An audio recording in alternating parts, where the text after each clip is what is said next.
बिस्मिल्लाहिर्रहमानिर्रहीम। अस्सलामुअलैकुम। आज मैं आपके साथ एक न्यू रेसिपी शेयर कर रही हूँ। आज मैं आपके साथ जो रेसिपी शेयर कर रही हूँ वो है गुलाब जामुन की।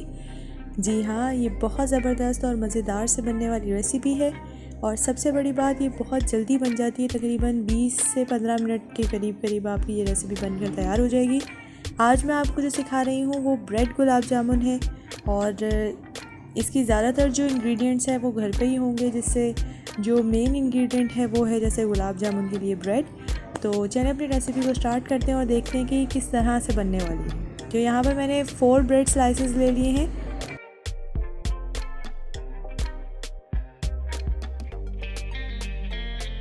यहाँ पर मैं जो मेरे ब्रेड स्लाइसेस हैं उनकी मैं साइड्स को रिमूव कर दूँगी इस तरह से। चारों के चारों स्लाइसेस की मैं साइड्स जो हैं वो इस तरह से रिमूव कर दूँगी। सारे देखिए साइड्स जो हैं वो रिमूव हो चुकी हैं और ये जो साइड्स हैं काफ़ी काम आती हैं। आप इसको स्टोर कर सकते हैं ब्रेड क्रम्स बना के। इसके बाद स्लाइसेस जो हैं उसको मैं कट कर लूँगी इस शेप में।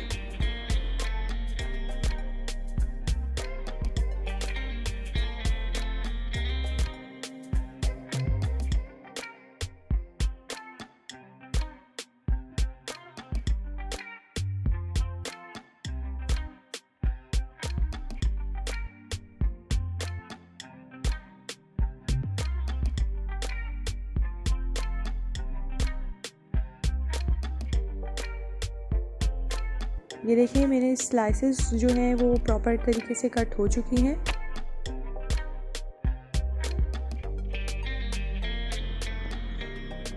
इसके बाद इसमें मैं ऐड कर रही हूँ हाफ़ टेबल स्पून के करीब घी। इसके बाद मैं ऐड कर रही हूँ 2 टेबल स्पून के करीब मिल्क पाउडर। ये टोटली ऑप्शनल है, अगर आपके पास घर पर अवेलेबल है तो आप इसमें ऐड कर सकते हैं, अदरवाइज़ आप इसको स्किप भी कर सकते हैं। इसके बाद मैं इसमें ऐड करूँगी मिल्क। एक चीज़ यहाँ पर समझने की ये है कि अगर आपके पास मिल्क है जिसके ऊपर क्रीम है तो आप उसमें घी जो है वो स्किप कर देंगे, घी नहीं डालेंगे।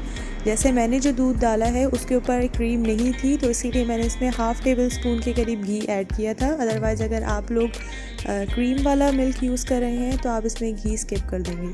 इसके बाद मैंने 2-2 चम्मच करके इसमें दूध डाला था और उसके बाद थोड़ा थोड़ा करके गूंद लिया था और उसके बाद मैंने इसको एक रोल की शेप देके इस तरह से छोटे छोटे मैंने 5 जो है वो पेड़े रेडी किए हैं। हम इसको इस तरह से पेड़ा इसको सर्किल करेंगे कि बिल्कुल सॉफ्ट और स्मूथ सा एक एक शेप आ जाए, ताकि कोई क्रैक ना हो इसमें, ताकि जब हम इसको फ्राई करेंगे तो ये टूट ना जाए।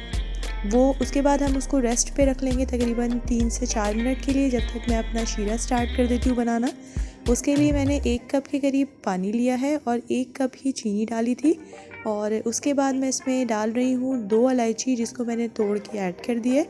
साथ साथ मैं इसमें केवड़ा एसेंस डाल रही हूँ। केवड़ा एसेंस थोड़ा सा स्ट्रॉन्ग होता है, इसीलिए मैंने सिर्फ इसमें 2 से 3 जस्ट ड्रॉप ऐड किए थे इसमें। और उसके बाद मैं इसको मिक्स कर लूँगी जब तक इसमें बॉयल ना आ जाए। जैसे ही इसमें बॉयल आएगा तो मैं इसको चेंज कर दूँगी, इसका चूल्हा मतलब दूसरे वाले स्टोव में रख दूँगी और उसको हल्की आंच पर ढककर साइड पे रख दूँगी, लेकिन नीचे आंच जो है वो मैंने चलाए रखनी है। जब तक मैंने एक कढ़ाई ली है और उसमें घी डाला है, क्योंकि कोई भी मिठाई जो है वो घी में जब बनती है तो उसका जायका और भी ज़्यादा अच्छा होता है। तो घी डालने के बाद मैंने घी को थोड़ा गर्म कर लिया था। उसके बाद मैं लो टू मीडियम फ्लेम पर इसको अच्छे तरीके से फ्राई करूँगी। जो मेरी बॉल्स थी तकरीबन अच्छे तरीके से 2 से 3 मिनट के लिए हम इसको फ्राई करेंगे और साथ साथ अपना जो चम्मच है वो साथ साथ हिलाते रहेंगे, ताकि जो बॉल्स जो हैं वो इक्वली हर तरह से उसमें कलर आ जाए। ये देखिए कितनी ज़बरदस्त तरीके से हमारी जो बॉल्स हैं वो रेडी हो रही हैं। इसको तकरीबन और 2 से 3 मिनट बस मैं इसको फ्राई करूँगी और उसके बाद मैं इसको निकाल लूँगी।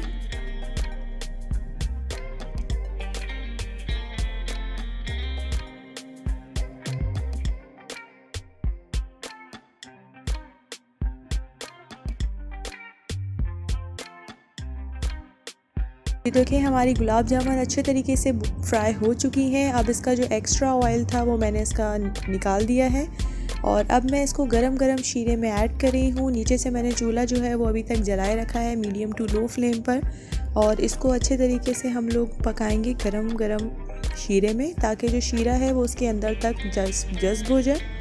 तकरीबन 1 से 2 मिनट का ये प्रोसेस है, उस वक्त तक जब तक हमारे गुलाब जामुन जो है वो नरम ना पड़ जाए।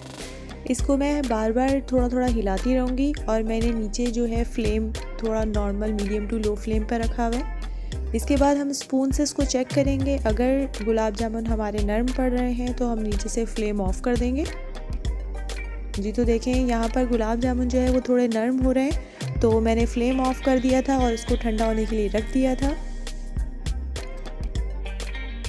जी तो हमारे मज़ेदार से गुलाब जामुन रेडी हैं। अगर आपको मेरी रेसिपीज़ पसंद आई हों तो आप मेरे चैनल को सब्सक्राइब करें, अपने फ्रेंड्स के साथ शेयर करें और कमेंट्स में ज़रूर बताइएगा कि आपको मेरी रेसिपीज़ कैसी लग रही हैं। इंशाल्लाह अब नेक्स्ट वीडियो में मुलाकात करेंगे एक नई रेसिपी के साथ। जब तक के लिए अपना बहुत बहुत ख्याल रखिएगा। अल्लाह हाफ़िज़।